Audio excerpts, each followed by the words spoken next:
fear factor. You need to get this point. I said, and let me repeat for emphasis, that initially there was fear factor, justified, but it's no longer there. You know, for months and years, Anambra security has been fairly restored. So there is no longer any fear factor.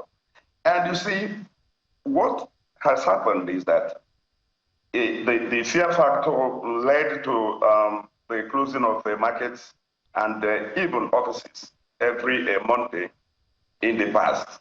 And over time, the traders now converted Monday into an extension of the weekend.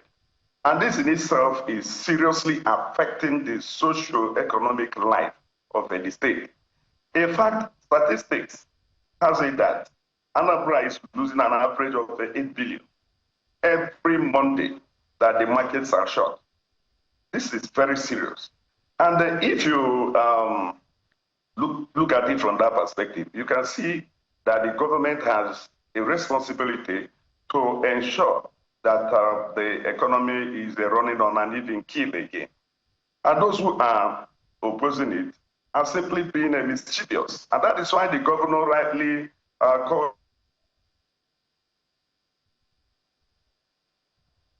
it economic sabotage. There is a genuine shutting down of markets in Anambra State. And let me also mention this. It's not as if the governor just woke up and stopped over at the Onitsha main market and shut it down. No, this is a product of the Executive Council of the state. ASEC met in a retreat 2 Mondays ago and took a decision that efforts must be geared up towards putting an end to sit-at-home in Anambra. So you can see that it's not just the governor, it's the entire government that took that decision. The governor was implementing it as it were.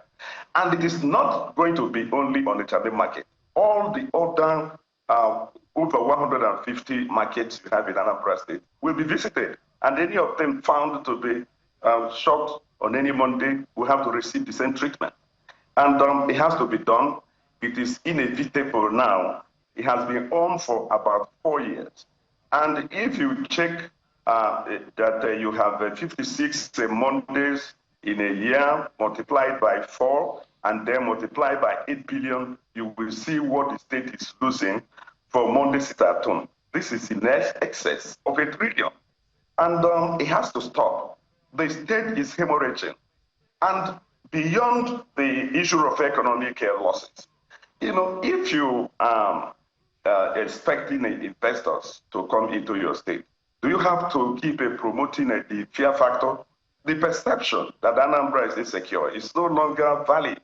Anambra is well secure, and you can check the peer review reports by the Nigerian security agencies. They are there. The police, the DSS, they will tell you the state of security in Anambra. We just finished the Yuletide and New Year, and it was a mass return from the Anambra. If there wasn't enough security, I don't think Anambra would have witnessed that unprecedented mass return. You know, so there are several factors. We just have to end the sit-at-home. We have had enough of it. So, Mr. Mefo,